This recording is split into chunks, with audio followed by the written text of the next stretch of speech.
Advent calendars are always boring, and their chocolates usually taste awful and are usually the scraps of whatever company's making them. So I decided to fix that, and it's also a great excuse to wear a little Santa hat.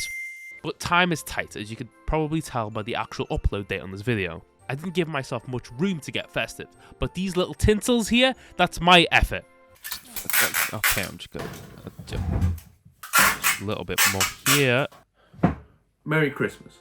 But what's the best way to start? That's right, by heading to the advent calendar sections of supermarkets and checking the shelves. This Toblerone's £8. £8 for an advent calendar. £6. Anyway. I thought the plastic in advent calendars would be big enough to hold our molds in, but I mean, look at this one, it's pathetic. Someone's already opened this. I haven't opened it. I'm not cheating. I got this one to prove to you all that it tastes and looks awful. Whoa, that was one of the most sugariest, roughest, crunchiest chocolates I've ever had. I'll tell you the truth, it was actually quite good. But let's just pretend it wasn't and just chuck it away, because we're going to make our own anyway. I remember when these things were like running you £2 to £3 because I was really obese and I would eat them all the time. To get enough detail, we need to create our own. So again, we're just going to turn this simple project into something that's going to cost me a lot of time and money. I don't think I can just DIY a mold, so after researching, I found that you can buy custom molds online for only $10 for a mold. You can right off. We need to make like 24 of these. We're just gonna DIY the mold now. One day later. Okay, I'm back, and after doing some intense research, I discovered that you can use a vacuum former and plastic to create molds in all sorts of interesting and cool shapes. Or, let's be honest, ripping some from Thingiverse. While there are places that offer vacuum forming services, many of them use industrial grade plastic, which isn't food safe. I am not eating food off this thing. Thankfully, I found a local option that solves this issue. Enter the Meiku Foam Box. The Foam Box is a compact... Why is it called Foam Box? The Foam Box is a compact tabletop vacuum that's small enough to fit on your desk, yet powerful enough to work with food grade plastic. You just put a bunch of weird little plastic bits on there and then it'll eventually just mold around it. Let's fill these molds with something more interesting. Look at these basic chocolate squares. What about something more inspirational, like Pot of Greed, which lets you draw 2 additional cards from your deck? That's not what it does. Roll my dice! That is what it does! Pot of Greed! Draw 3! I summon Pot of Greed! Or everyone's favourite Pokemon, Regirock. I've been getting Regirock and Reggie-related Instagram reels constantly for the past couple of weeks, so he's got a little soft spot on my heart, okay? Excuse me, where's the lobby? Thanks. Now all we have to do is just download all our memes and oh my god. Have you seen the size of this Jabba the Hutt? I wanted something like very big and festive for the big day, you know, because everybody knows that the last advent calendar chocolate is like some big huge thing, and I guess Jabba the Hutt with a little Christmas hat is the best one. I love Christmas. Let's try something else, maybe like beans. My friends keep saying I'm obsessed with baked beans ever since I sent a photo of a croissant with beans and hash browns in it that I made. Too bad, they're beans. Listen, don't knock it until you try it. Flattened croissants had their day, so why not this weird bean and croissant sandwich? Anyway, after adjusting everything so the molds didn't touch each other, it's time to actually print them. I'll use the trusty Ultimaker 2 with the standard settings, and so we'll just pick this up tomorrow. Instead of using tape, we're going to use this I have this mystery spray paint, which got everywhere and into my lungs, which is fun. Can't breathe. 30 centimeters, which is roughly this, I think. It's a 12-inch ruler. So you should know 3 times your usual distance. In theory though, it's meant to have a layer between the plastic and the glass sheet that it's printed on. Before I left the studio, I was reading the instructions for the mold projector while I was printing. And I found out that if you need finer details, you need to create little holes for the design to allow for the vacuum to really use its suction. I only realised this an hour after I clicked print on the 3D printer, and alarmingly, the print time actually went up. Uh-oh. So I can't change anything because I've already spent like £8 worth of plastic, which is the amount of funding I'm going to put in this video. So we need to come up with a different solution. I can already figure what you guys are going to say in the comments. It's probably going to be like, Eamon, you should have done your research beforehand on this. Thank you for that comment, but you can shove that view right up your... My interim solution to solve this issue is just taking a drill and a drill bit and just putting little tiny holes into where I think would be best for these 3D molds. Okay, actually don't follow this step if you're trying to write down what to do. So it's the next day and it's time to collect the pieces. This process was a whole lot easier than the tape version from the Halloween pumpkin video. There's no word of a lie, that took around 10 minutes to take it off the plastic. Now we have all the 24 prints. They turned out, well, okay. Well, except for Reggie Rock, who tragically lost his little Reggie arms. The little poor guy. Looking at them in real life, they did fit the scale of an advent calendar chocolate, but I really threw myself in the deep end of mold creation. According to Reddit threads, which is never a comfortable read, the smaller and more detailed pieces are way more harder to mold out, which I've done for all my molds, so I'm kind of... Now setting up the device, we're only using a 20cm by 20cm mold. Since it's a small surface area, we technically don't need a massive hoover for this device. You don't need one, but I reckon we just use this massive jet engine instead. It's not actually a jet engine, but I like to think it is because I'm a child.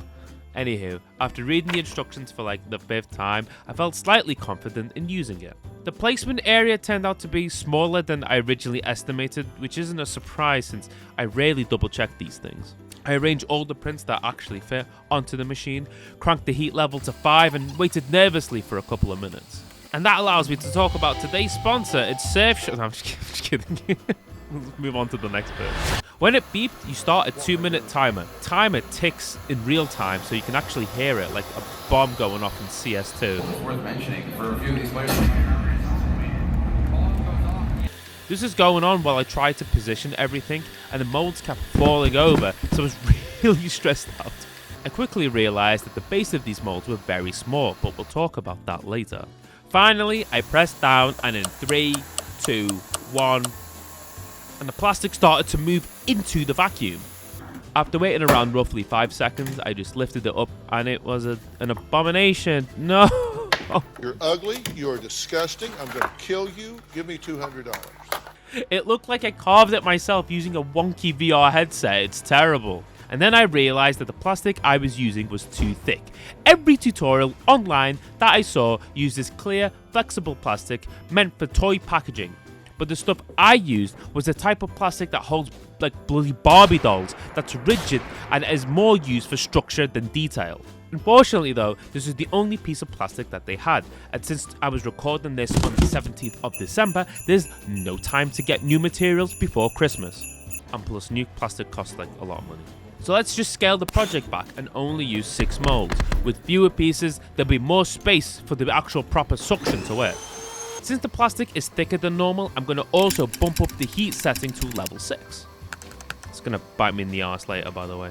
The manual says it will be between 160 and 340 degrees, which isn't exactly very clear, so my quote-unquote scientific tests aren't super accurate. But which 6 molds are we keeping? I decided to stick with some solid objects, not like this cool guy or Reggie Rock, they're too flimsy. Now I still haven't used the drill yet, so I found the exact drill bit that I wanted to use, and then I quickly realized I don't know what I'm doing. In that case, I gave up almost instantly, which is, I think, what you're supposed to do in these situations, aren't you? At this point, I just grabbed a Dremel drill, which I'm pretty sure is not what you're meant to be using these things for, but I do not care. After some trial and error, I actually got the bit connected to the drill bit with some tiny holes. And I know you're meant to use Dremel drills for like polishing, but I really don't care at this point. I kind of feel mean because I need a test subject, and I thought let's just use Reggie Rock to make sure that the actual drill bit can go through a decent amount of plastic. Which it did. I'm sorry, Reggie Rock.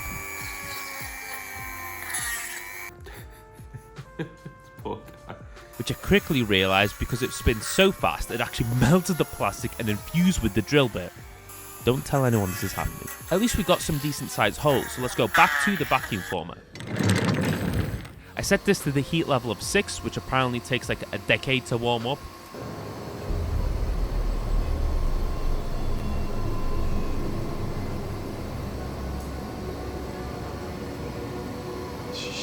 She wouldn't. It's my birthday.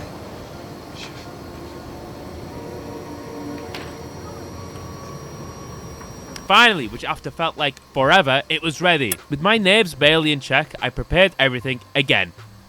This involves by reading the instructions, getting the paper, plastic, and molds ready, setting the plastic on the sheet, pushing it down, waiting a couple minutes until it's hot, bringing it up so it can like boil, I think. And then setting the timer, and setting the timer, and then setting the...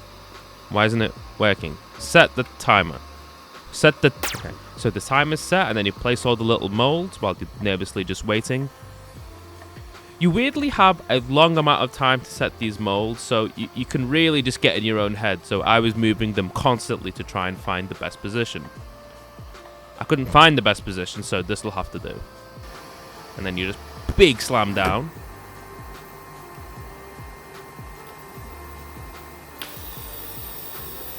And this time the result was much better. But of course, because it's one of my videos, there's a new problem.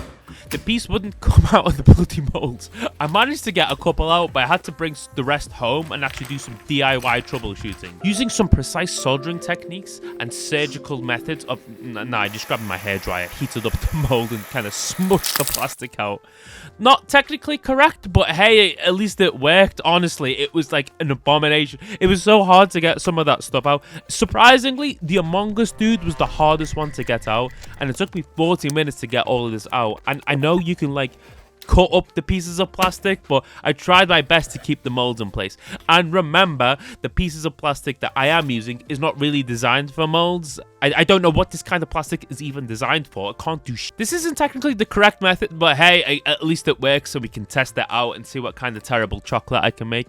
But sometimes the stupid dumb solution actually gets the job done. Due to time constraints, I couldn't source cocoa beans, so I just had to melt regular chocolate. I tried to microwave the chocolate first, but it looked so sad, so I went for the fancier double boiler method. Wee. To make things easier, I added a layer of oil to the molds, since getting them out the first time was hard enough. Once prepped, I started to fill the molds in with the chocolate. After pouring in a few taps to settle it, they went into the freezer. While waiting, I wanted to test out each of the molds, the simple design one and the one that took me an extra hour to take out. 2 hours later, opening the freezer, the chocolate was ready. They popped out fairly easily as well, but that was probably due to the amount of oil that I used. Each one surprisingly looked pretty decent to the actual mold that I made. No, they don't. Stop lying. Comparing to the more detailed approach with the Jabber and the Lego piece, you can see the clear stark difference here. But the big question that everybody is asking is, could the Lego chocolate piece actually work? So first, using the 3D print, the mold actually held up relatively well, but the chocolate version was extremely fragile. After 3 goes, the studs actually started to melt into the actual legs of the Lego feet, and it was a bit disgusting. Chocolate isn't ideal for a functioning Lego piece, but it would be nice to try and make a future video on using non-plastic materials, such as like concrete or like frozen spaghetti, to create a Lego set. Please don't tempt me to do this. The thermoplastic mold, even though quite actually worked out okay overall. Dense yet flimsy, honestly, this was a bloody nightmare combination. The fact that they even resembled the intended shape is really a miracle. I was about to throw this video in the bin, to be honest. If you like this video, it would do my mental health quite well, because I reckon I need therapy after this. The TARDIS mold was like another tricky one. The camera couldn't really capture the detail, but under the light and shining it in different angles, you can actually see the detail was actually picked up. And if you're wondering what they taste like, taste test. Yeah, they taste terribly. The amount of oil was so much that it felt like it was deep fried. After cleansing my palette, I compared them with the actual 3D prints, and honestly, they weren't too bad. The companion cube looked a bit lopsided. It looked like I had too many 2-for-1 cocktails, to be honest. But the imprint on it looked pretty good, which is what I'm going to be telling myself, so don't tell me it looks But don't worry, next time I'm going to get the actual plastic molds that can get way more detail, so we can make something even more stupid. Overall, it was an okay success. The chocolate filled the advent calendar slots, and to be fair, we can actually put them in here and we can test this out. Opening one here. The only really bad thing about this is that I've got a fully functioning advent calendar. Yes, but it's also the 22nd of December, so I'm very late. I hope you enjoyed the video. I'm going to clean up now. I'm really not going to touch chocolate for another video. I know the bloody cream egg video still haunts me to this day, so I'll see you soon. I love Christmas.